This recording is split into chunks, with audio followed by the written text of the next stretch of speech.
En avril 2013, le département du patrimoine et surtout la direction de l'archéologie s'est équipé, dans le cadre de ses activités de documentation spatiale du patrimoine, d'un scanner 3D qui est ici.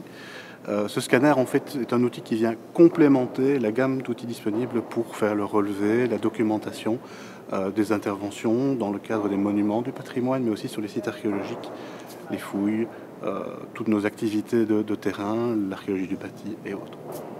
Alors, le déroulement standard d'une opération commence par l'installation de repères. Ce sont des repères simples, des sphères que l'on positionne dans l'espace de manière à pouvoir se déplacer avec l'instrument et toujours, entre deux prises, visualiser au minimum 3 ou 4 repères communs. Et ces repères nous servent à assembler les différentes prises. Une fois que les repères sont installés, l'instrument va travailler donc en émettant un signal qui va inonder tout ce qui l'entoure dans un rayon de 360 degrés d'un faisceau lumineux.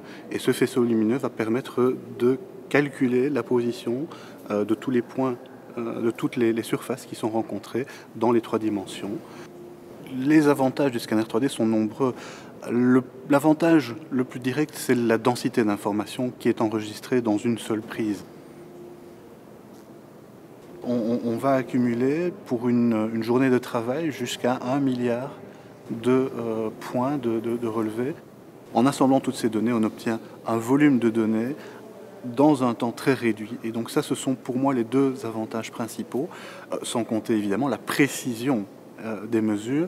Si je prends ici le cas des voûtes qui sont au-dessus de nous, pour pouvoir y accéder et avoir une lecture fidèle, ça demande toute une logistique, un échafaudage et finalement une infrastructure extrêmement lourde qui, dans la plupart des cas, ne peut pas être mise en place. Ici, nous avons une possibilité effectivement de mesurer ces voûtes à une vingtaine de mètres et d'avoir une information extrêmement précise. Et donc, effectivement, on travaille dans une donnée indicible que l'on ne pourrait pas atteindre avec d'autres moyens.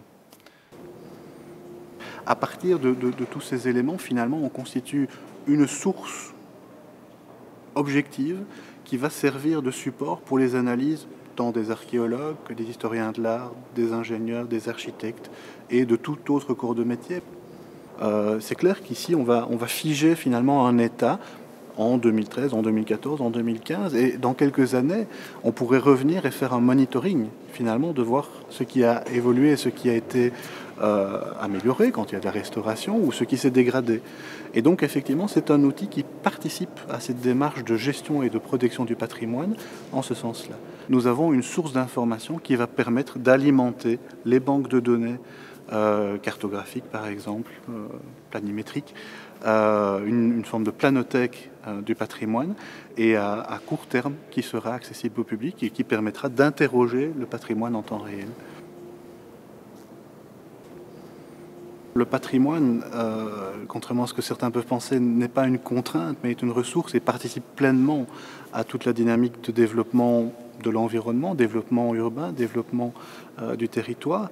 Et nos données peuvent servir et interagir, étant basées sur les mêmes systèmes de référence, interagir avec les données d'autres directions, d'autres corps de métier. Et donc on est vraiment effectivement autour d'un élément, comme je disais tout à l'heure, dont les limites ne sont pas encore connues, mais qui surtout ne se limite pas au patrimoine et peut servir au plus grand nombre.